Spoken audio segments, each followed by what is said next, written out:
तो देखिए आज के वीडियो में कुछ पॉइंट्स ले लेते हैं ग्रीन हाउस इफेक्ट से रिलेटेड, एसिड रेन से रिलेटेड और ग्लोबल वार्मिंग से रिलेटेड, है ना। एसिड रेन क्या है, ग्लोबल वार्मिंग क्या है, ग्रीन हाउस इफेक्ट क्या है, तो इन सारे पॉइंट्स का मैंने चर्चा आपको कर दिया है ना।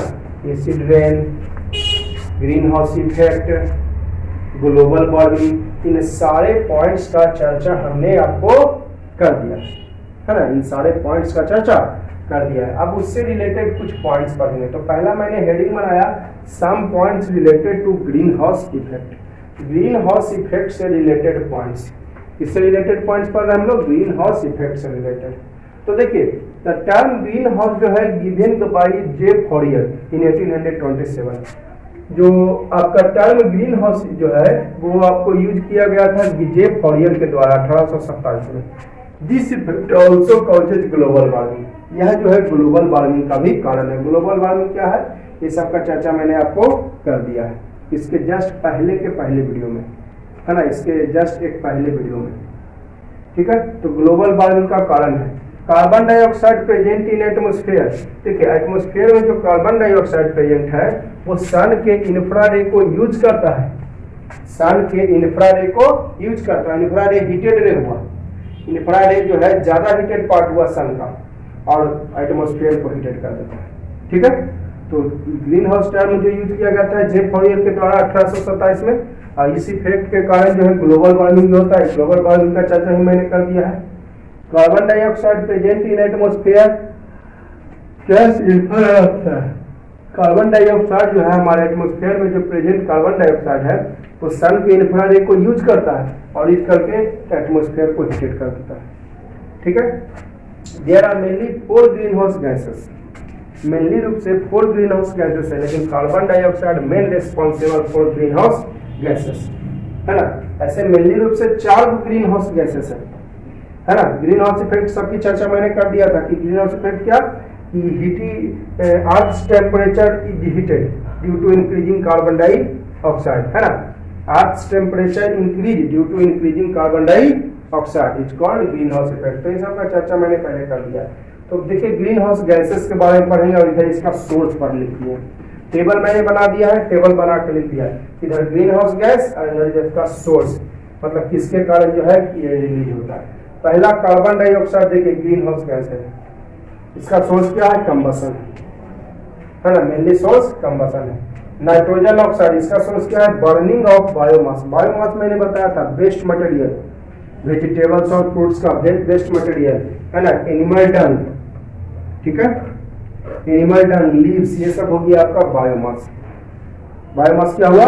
बेस्ट मटेरियल जो हुआ, है ना। बेस्ट मटेरियल हुआ आपका एनिमल डंग केक हो गया, आपका ये जो फ्रूट्स और वेजिटेबल्स का बेस्ट मटेरियल हो गया, है ना। लीव्स वगैरह पत्तियां हो गया, ये सब बायोमास कहलाता है। मैंने डिफिनेशन इसका भी बारे में पहले बता दिया है। तो बर्निंग ऑफ बायोमास और डिफोरेस्टेशन, बायोमास के कारण, बायोमास के जलने से और डिफोरेस्टेशन में जंगल के कटाव से कौन कौन से रिलीज होता है? ये नाइट्रोजन ऑक्साइड, है ना। ये ग्रीन हाउस गैस है, सोर्स है, ठीक है ना। किस सोर्स से रिलीज होता है, ठीक है। मीथेन, मीथेन फॉरेस्ट फायर और डिकम्पोजिशन प्रोसेस। डिकम्पोजिशन का मतलब होता है सड़ना गलना।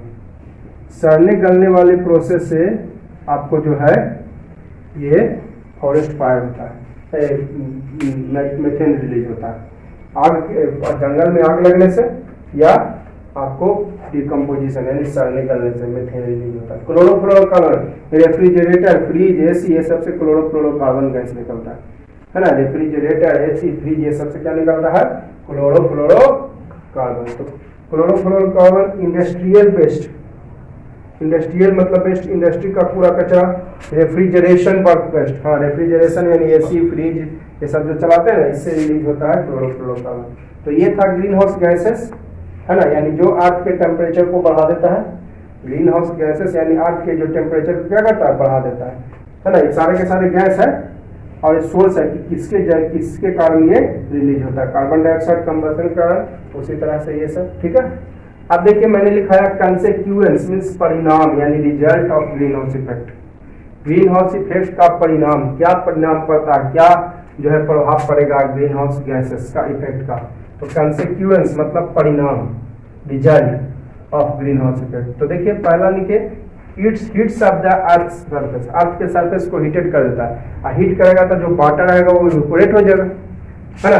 ग्रीन हाउस इफेक्ट का कंसेक्वेंस यानी परिणाम क्या लिखा, it heats up earth surface, earth के सरफेस को हीट कर देता है, अर्थ के सरफेस को हीटेड कर देता है, अर्थ के सरफेस को हीटेड कर देता है कहीं। तो बताइए जो हमारे वाटर में एटमॉस्फेयर में वाटर रहेंगे वो क्या होगा, इवेपोरेट। तो ये लिखा evaporate surface water. Ice of polar region, अब बताइए हीटेड हो गया, हीटेड हो गया तो पोलर रीजन या ग्लेशियर्स, ग्लेशियर समझते हैं ना, जो आपको नॉर्थ पोल और साउथ पोल, अर्थ के नॉर्थ पोल और साउथ पोल पर आपको आइस का जो है लेयर है, बहुत बड़ा लेयर, इतना लेयर है कि अगर वो पूरा मेल्ट हो जाए तो आपका अर्थ पूरा पिघल जाएगा। अर्थ का दो पोल, नॉर्थ पोल और साउथ पोल पर जो है बर्फ का बहुत बड़ा बड़ा एकदम बहुत बड़ा लेयर है, अगर वो पिघल जाए तब पूरा आपका अर्थ जो है आपका जलमग्न हो जाएगा और पूरा अर्थ डूब जाएगा। तो आइस ऑफ पोलर रीजन और ग्लेशियर में मेल्ट, पोलर रीजन है ना, ये ग्लेशियर का आइस मेल्ट हो सकता है इंक्रीजिंग सी लेवल, मेल्ट होगा तो कहाँ जाके फ्लो कर, देखिए मेल्ट होते होते सबका किसी न किसी रूप में वो सी लेवल तक पहुंच जाता है, समुद्र तक। जो हम लोग जो भी होता है बारिश वगैरह होता है, जो पानी ज्यादा है पहाड़ से होते होते लास्ट में वो कहाँ चल जाता है, समुद्र की ओर चल जाता है। तो जब समुद्र में बहुत पिघल जाएगा तो बहुत सारा पानी चल जाएगा, बहुत सारा पिघल के आइस जो है पानी बन जाएगा और समुद्र में चल जाएगा, तो इंक्रीजिंग सी लेवल बढ़ जाएगा। समुद्र का बढ़ गया है भी, सी लेवल पहले से ज्यादा बढ़ गया, यही कारण है कि फ्लड वगैरह का समस्या ज्यादा है। सी लेवल काफी ज्यादा बढ़ गया है आज के डेट में, जिसके कारण फ्लड वगैरह ज्यादा आने लगा है आजकल।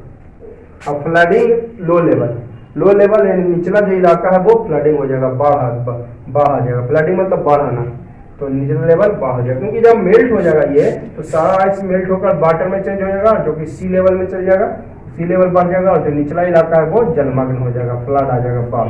इंक्रीजिंग ग्लोबल टेम्परेचर, टेम्परेचर बढ़ जाएगा, हीट्स हो गया तो टेम्परेचर बढ़ गया। सबसे पहला बहुत मेन रीजन ये हीट्स द अर्थ सरफेस, है ना, कार्बन जो गैसेस रिलीज होती है उससे जो है अर्थ टेम्परेचर हीट हो जाता है, हीट होगा तो सब कुछ जो है मेल्ट हो जाएगा, मेल्ट होकर सी लेवल बढ़ जाएगा। तो इंक्रीजिंग ग्लोबल टेम्परेचर इंक्रीज हो जाएगा, which affects flood food production, जो फूड प्रोडक्शन, देखिए ग्लोबल टेम्परेचर बढ़ जाएगा तो बाढ़ वगैरह आएगा तो फसल वगैरह बर्बाद होगा ना, तो फूड प्रोडक्शन पर बुरा प्रभाव डालेगा ना। अरे जब हीटिंग हो गया तो हीटिंग होने से आपको जो है सबसे पहली बात फूड पर इफेक्ट भी डालेगा, फूड जो है आपको ग्रो नहीं कर पाएगा बढ़िया से हीटिंग के कारण। हीटिंग हो जाएगा जब ये सब गैसेस के कारण, तो आपका फसल वगैरह पे क्रॉप्स पे इफेक्टेड होगा, पहली बात। दूसरी बात कि हीटिंग के कारण आपका जो सी लेवल बढ़ गया, बाढ़ वगैरह की ज्यादा समस्या आ गई। अब बाढ़ की समस्या आ जाए तो बाढ़ में क्या हो जाएगा, डूब जा सकता है फसल, तो फूड प्रोडक्शन क्या हो सकता है, पर बुरा प्रभाव। समझ गए कि अफेक्ट्स फूड प्रोडक्शन क्यों लिखा। हायर एल्टीट्यूड पर CO2 जो है कन्वर्टेड हो जाएगा CO में, यानी हायर एल्टीट्यूड पर कार्बन डाइऑक्साइड जो है कार्बन मोनोऑक्साइड में बदल जाएगा, जो कि जहरीला इफेक्ट पर डालता है। जो कैसा इफेक्ट रखता है, अब मैं लिखा रहा हूँ some points related to acid rain. Acid rain क्या है इसकी चर्चा मैंने आपको बताई थी, इसकी चर्चा मैंने कर दी थी कि भाटी एसिड रेन, है ना। During rain fall acid comes on the earth surface called acid rain, है ना। वर्षा के समय एसिड जो है उसके साथ आती है अर्थ पर, उसी को बोलते हैं एसिड रेन। अब देखिए some points related to acid rain. तो एसिड रेन क्या है, एसिड रेन का जो है कैसे होती है ना, एक्सप्लेनेशन जो है मैंने कर दिया था, एसिड रेन का एक्सप्लेन मैंने आपको पहले भी बता दिया था। तो देखिए क्या लिखा है मैंने, कुछ पॉइंट्स लिखा रहे हैं एसिड रेन से रिलेटेड इन थिकली पॉपुलेटेड सिटी, मतलब जहां ज्यादा पॉपुलेशन है। थिकली मतलब ऐसा नहीं कि मोटा शहर, ठीक माने यहाँ पर मोटा होगा, ज्यादा आबादी वाला शहर, ठीक है, इसका मतलब हुआ यहाँ पर ज्यादा आबादी वाला शहर, ज्यादा आबादी वाला शहर, ठीक है। ज्यादा आबादी वाले शहर में या areas where more industrial units are installed, जहां ज्यादा फैक्ट्री इंस्टॉल्ड है ना, areas where more industry units installed, जहां ज्यादा फैक्ट्री इंस्टॉल्ड है ना, acid rain has maximum possibility, तो वहां एसिड रेन मैक्सिमम पॉसिबिलिटी होती है, ठीक है। मैं घनी आबादी वाले शहरों में आपको जहां ज्यादा इंडस्ट्री इंस्टॉल्ड है वहां एसिड रेन सबसे ज्यादा होती है ना, एसिड रेन वहां पर सबसे ज्यादा होती है। ठीक है, आप देखिए हेडिंग बना है harmful effect of acid rain. Acid rain का बुरा प्रभाव, हार्मफुल मीन्स बुरा है ना, खराब। एसिड रेन का बुरा प्रभाव, it increases acidity of rain water, और एसिड रेन है तो एसिडिटी बढ़ाएगा नहीं बढ़ाएगा। Causes damage fresh water life, जिसमें फ्रेश वाटर लाइफ जो है डैमेज हो जाता है, क्या, फिशेस, प्लांट्स है ना, एक्वाटिक एनिमल प्लांट जो है डैमेज हो जाता है, ठीक है, डिस्टर्ब हो जाता है ना। Increases the acidity of rain water, अब रेन वाटर एसिड रेन हुआ तो वो जाकर नदी में मिलेगा, तालाब में मिलेगा, सी में मिलेगा, है। एसिड रेन होगा तो वर्षा के समय वो किसमें जाकर मिल जाएगा, तो तालाब में मिल जाएगा, नदी में मिल जाएगा, समुद्र में मिल जाएगा, तो एसिडिटी बढ़ा देगा रेन वाटर का, जिसके कारण डैमेज होता है फ्रेश। अब नदी में, तालाब में, समुद्र में क्या है, मछली है और पेड़ कुछ प्लांट्स है तो वो डैमेज हो जाता है ना, तो ये damage the fresh water life. It kills blue green algae, देखते हैं चापाकल, हैंडपंप जहां होता है या नल होता है ना, ग्रीन ग्रीन टाइप का जो है प्लांट टाइप का, जो ग्रीन ग्रीन टाइप का लेयर जमा हो जाता है, वो एक प्लांट है, एल्गी प्लांट है ना, जिसको हम लोग कहते हैं ठेठ भाषा में काय, है ना, शैवाल या पानी में उगने वाला पौधा है ना, है ना। तो आप लोग एल्गी देखे होंगे हैंडपंप के नजदीक या फिर नल के नजदीक देखते होंगे, ग्रीन ग्रीन टाइप का जो है एक लेयर जम जाता है, तो वो लेयर जो है प्लांट है, एल्गी प्लांट, उसको काय कहते हैं भैया, है ना। तो किल्स कर देता है ब्लू ग्रीन एल्गी को, तो जानते हैं इन्वायरमेंट के लिए एक तरह से फ्रेंडली है, वो प्लांट है जी, तो प्लांट तो हमारे लिए यूजफुल ही होता है। प्लांट ऑक्सीजन को जो है क्या करता है, रिलीज करता है, ऑक्सीजन छोड़ता है, तो ब्लू ग्रीन एल्गी को मार देता है, ठीक है। ये हमारे लिए, हाँ ठीक है कि स्लीप कर जाता है वहां पे, लेकिन वो हमारे लिए इन्वायरमेंट फ्रेंडली है ये एल्गी, जिसको काय कहते हैं। तो ब्लू ग्रीन एल्गी को ये मार देता है कौन, एसिड है। इट फॉर्म्स मिस्ट, या मिस्ट बनाता है, कुहासा, कूड़ा या धुंध जिसको जिसको कहते हैं। देखते हैं ठंड के दिनों में ज्यादा ऐसा होता है, ठंड के दिनों में ऐसा ज्यादा देखने को मिलता है। इट फॉर्म्स मिस्ट, मिस्ट मतलब कुहासा, कूड़ा या धुंध, easily and damages plant leaves, और पौधे की पत्तियों को डैमेज कर देता है ना। मिस्ट कुहासा बनाता है और पौधे की पत्तियों को डैमेज कर देता है, ठीक है। अगला देखिए, तो इंक्रीजेज रास्टिंग, हाँ देखिए एसिडिटी के कारण जो है रास्टिंग और क्लोजन फास्ट हो जाता है ना। It increases the rusting of iron and corrosion, acid जो है रस्टिंग और क्लोरोजन को फास्ट कर देता है। कि रस्टिंग और क्लोरोजन जो है, जैसे सिल्वर क्लोराइड होता है आपको एसिड के कारण, हाइड्रोजन सल्फाइड से रिएक्शन करते हैं, ठीक है। It produces toxic effect of aquatic life, है ना। एक्वाटिक लाइफ मतलब जलीय जीवन पर जहरीला प्रभाव उत्पन्न करता है ना।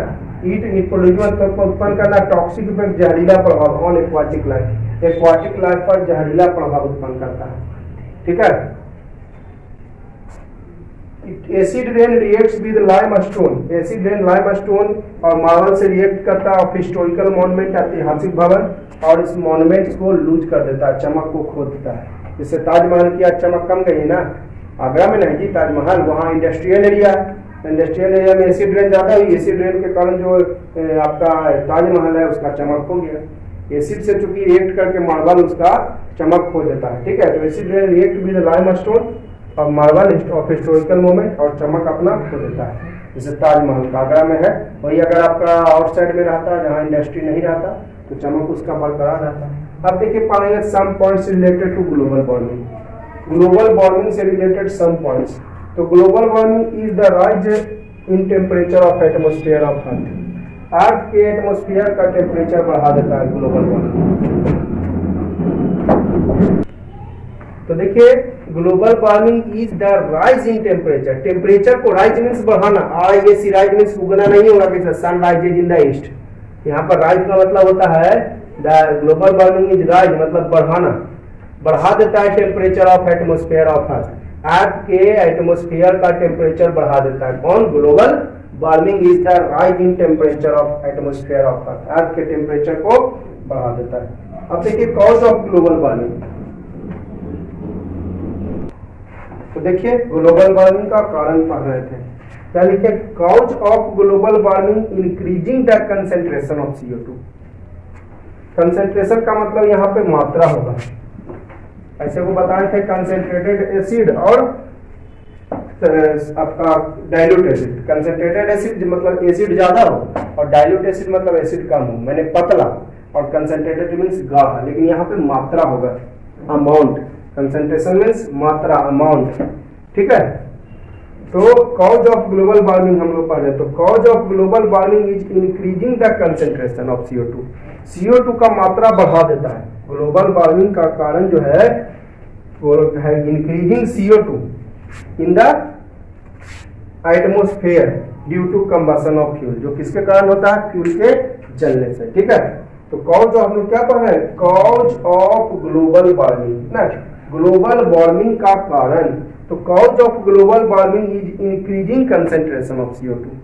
CO2 का कंसेंट्रेशन ये बढ़ा देता है, कौन, ग्लोबल वार्मिंग, है ना, इन द एटमोस्फेयर, एटमोस्फेयर में कंबशन के कारण, किसके कारण, ड्यू टू कंबशन यानी कंबशन। जैसे कंबशन के कारण CO2 का मात्रा बढ़ गया, और वही तो ग्लोबल वार्मिंग का कारण है। जब कंबशन होता है तो ग्लोबल वार्मिंग जो है, कंबशन के कारण CO2 बढ़ गया, जितना ज्यादा जलाओ तो उतना ज्यादा CO2, जिसके कारण ग्लोबल वार्मिंग रिलीज होता है। अब कहेंगे effect of global warming, global warming का प्रभाव। तो क्या प्रभाव होगा, मेल्टिंग ऑफ पोलर, टेम्परेचर बढ़ता है जी ग्लोबल वार्मिंग के कारण। अब टेम्परेचर बढ़ेगा तो जो ग्लेशियर है, ग्लेशियर मतलब जो नॉर्थ पोल और साउथ पोल पर आइस का layer, the layer of ice, है ना, the large and large layer of ice is called glacier. The large and large layer of ice is called glacier, मतलब बर्फ का बड़ा जो है मात्रा ग्लेशियर कहलाता है।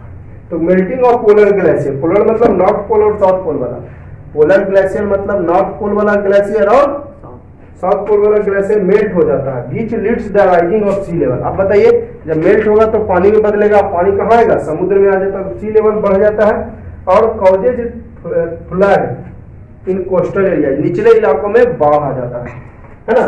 ग्लोबल वार्मिंग के कारण पोलर जो ग्लेशियर वो मेल्ट हो गया, मेल्ट होगा तो वाटर में चेंज होगा, जो जाके किसमें मिल जाता है, सी लेवल में, जिसके कारण निचले इलाकों में बाढ़, कोस्टल एरियाज मतलब निचले इलाका में बाढ़ आ जाती है।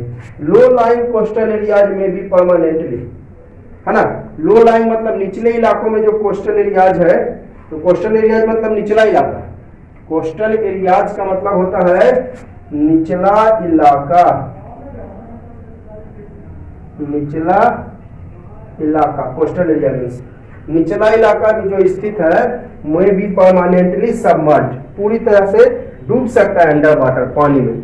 जब लो लाइंग जो कोस्टल एरिया है, यानी जो आपका निचले इलाकों में जो बसे हुए क्षेत्र हैं, वो परमानेंटली में भी मतलब हो सकता है, परमानेंटली डूब सकता है अंडर वाटर, पानी में, है ना। तो ये आपने पढ़ा क्या, some points related to acid rain, some points related to global warming and some points related to greenhouse effect, ठीक है। तो चलिए इस वीडियो को यहीं पहुंच करते हैं, और वीडियो अच्छी लग रही हो तो आप लोग जरूर लाइक कर दीजिएगा और सब्सक्राइब जरूर कर दीजिएगा और दोस्तों को शेयर जरूर कीजिएगा।